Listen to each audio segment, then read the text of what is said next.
Sky news Punjab की खबर का बड़ा असर। स्काई न्यूज़ की खबर तो बाद केंद्र सरकार का बड़ा फैसला। दिल्ली के मौजूदा काउंसलर रमेश गुप्ता नहीं मिली टिकट। रमेश गुप्ता के खिलाफ केंद्र सरकार का बड़ा फैसला। रमेश गुप्ता के खिलाफ केंद्र सरकार ने दिता बड़ी कार्रवाई को अंजाम। सत श्री अकाल। स्काई न्यूज़ पंजाब देख रहे सारे दर्शकों का बहुत बहुत स्वागत है। मैं ममता तुहाडे नाल। स्काई न्यूज़ पंजाब दे वल्लों अक्सर ही देश दे नाल जुड़े अहम ते गंभीर मुद्दों नूं लैके आवाज़ चुकी जाती है। पूरी तरह तथ्यां दे नाल पड़चोल करके तुहाडे अगे रिपोर्ट पेश की जाती है, हल लभण दी भी कोशिश की जाती है।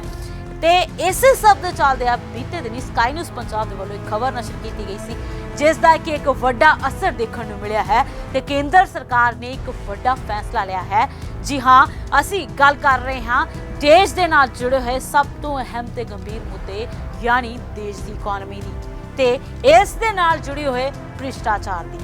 ਤਾਂ ਭ੍ਰਿਸ਼ਟਾਚਾਰ ਨੂੰ ਲੈ ਕੇ ਸਕਾਈ ਨਿਊਜ਼ ਪੰਜਾਬ ਦੇ ਵੱਲੋਂ ਇੱਕ ਸਰਵੇ ਕੀਤਾ ਗਿਆ ਪੂਰੀ ਟੀਮ ਦੇ ਵੱਲੋਂ ਤੇ ਇਸ ਨੂੰ ਲੈ ਕੇ ਜਿਹੜਾ ਆ ਪੂਰੀ ਤਰ੍ਹਾਂ ਤੱਥ ਜਿਹੜੇ ਅੱਗੇ ਪੇਸ਼ ਕੀਤੇ ਗਏ ਜਿਸ ਦਾ ਕਿ ਇੱਕ ਵੱਡਾ ਅਸਰ ਦੇਖਣ ਨੂੰ ਮਿਲਿਆ।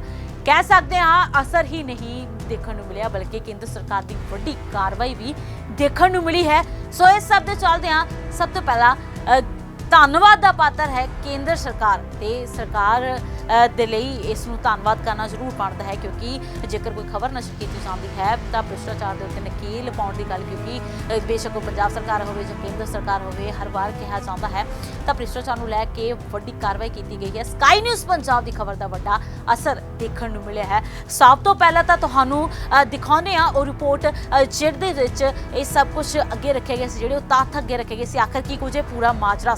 जी हाँ, दिल्ली की गांधीनगर की मार्केट जहां हर रोज लाखों करोड़ों का टेक्सटाइल का व्यापार होता है, पर इन सब में ये भी एक गहरा राज है।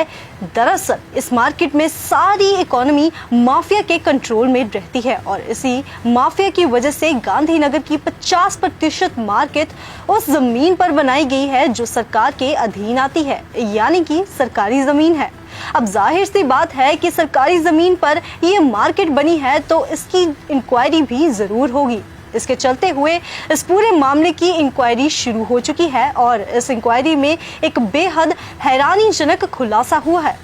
इस इंक्वायरी में ये बात सामने निकल के आई है कि इस माफिया में पुरानी सरकारों के सरकारी अधिकारी जो पहले ही करप्शन के घेरे में हैं, दिल्ली की सरकार, दिल्ली पुलिस और कुछ चुने हुए मेंबर, ये सभी लोग इस मार्केट माफिया में शामिल है। हाल ही में 24 सितंबर 2022 को इस मार्केट में एक बिल्डिंग को इस वजह से ही नष्ट किया गया था। इसके आधार पर ये जो हैरानीजनक कार्य किया गया था उसके बाद एक और खुलासा हुआ। दरअसल इस मार्केट में ये जो बिल्डिंग तबाह की गई थी इसके ठीक 2 दिन बाद ही इस पूरी माफिया गठजोड़ ने इस बिल्डिंग को बनाना फिर से शुरू कर दिया जिसकी तस्वीरें आप स्क्रीन पर भी देख सकते हैं। इसके अलावा इस इंक्वायरी में वहां के कुछ लोग जैसे मिस्टर के बाली, देशराज मल्होत्रा, रमेश गुप्ता, विनीत जैन, इन सभी के बिना किसी काम के 100 करोड़ से भी ऊपर की कीमत की जायदाद होने का खुलासा हुआ है। पर आखिर सच क्या है? जैसे ये सभी इस सिस्टम को समय समय पर पूरी तरह से इस कदर कंट्रोल कर रहे हैं और सिर्फ 2 दिन के अंदर ही ये पूरी बिल्डिंग दोबारा से बनाना शुरू करना या फिर बिना किसी कार्य के 100 करोड़ से भी ऊपर की जायदाद इन सभी अधिकारियों के पास होना, इस सब बातों का खुलासा होना और ये सब बातें जैसे सामने निकल के आ रही है इन सब से ये अंदाजा लगाया जा रहा है कि इन सब लोगों के पीछे कोई बड़ी ताकत है जो इनको सपोर्ट कर रही है, जिनके बल पर ये इतने बड़े रिस्क ले रहे हैं। हालांकि अंदाजा तो ये भी लगाया जा रहा है कि बीजेपी, कांग्रेस और आम आदमी पार्टी के साथ इन सब का ताल्लुकात है जिसके सपोर्ट पर ये बिना किसी डर के ऐसे कार्य कर रहे हैं जिसके बल पर इनको कल को कोई परेशानी भी आए तो इनको कोई खौफ नहीं है।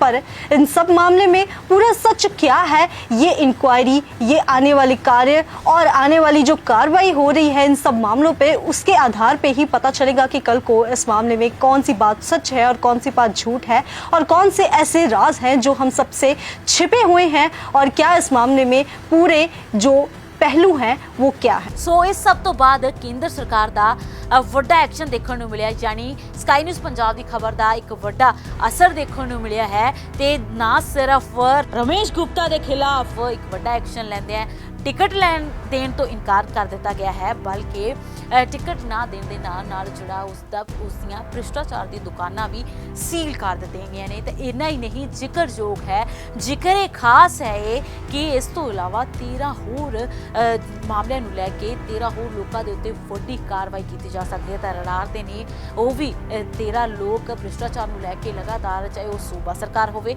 ਜਾਂ ਫਿਰ ਉਹ ਕੇਂਦਰ ਸਰਕਾਰ ਹੋਵੇ, ਨਕੇਲ ਕੱਸਣ ਦੇ ਜਿਹੜੇ ਵਾਅਦੇ ਤੇ ਦਾਅਵੇ ਕੀਤੇ ਜਾਂਦੇ ਨੇ, ਕਿਤੇ ਨਾ ਕਿਤੇ ਉਸ ਦੀ ਮਿਸਾਲ ਕਾਇਮ ਹੁੰਦੀ ਹੋਈ ਨਜ਼ਰ ਆ ਰਹੀ ਹੈ। ਤਾਂ ਸਕਾਈ ਨਿਊਜ਼ ਪੰਜਾਬ ਦੀ ਇਸ ਖਬਰ ਦਾ ਵੱਡਾ ਅਸਰ ਦੇਖਣ ਨੂੰ ਮਿਲਿਆ ਹੈ।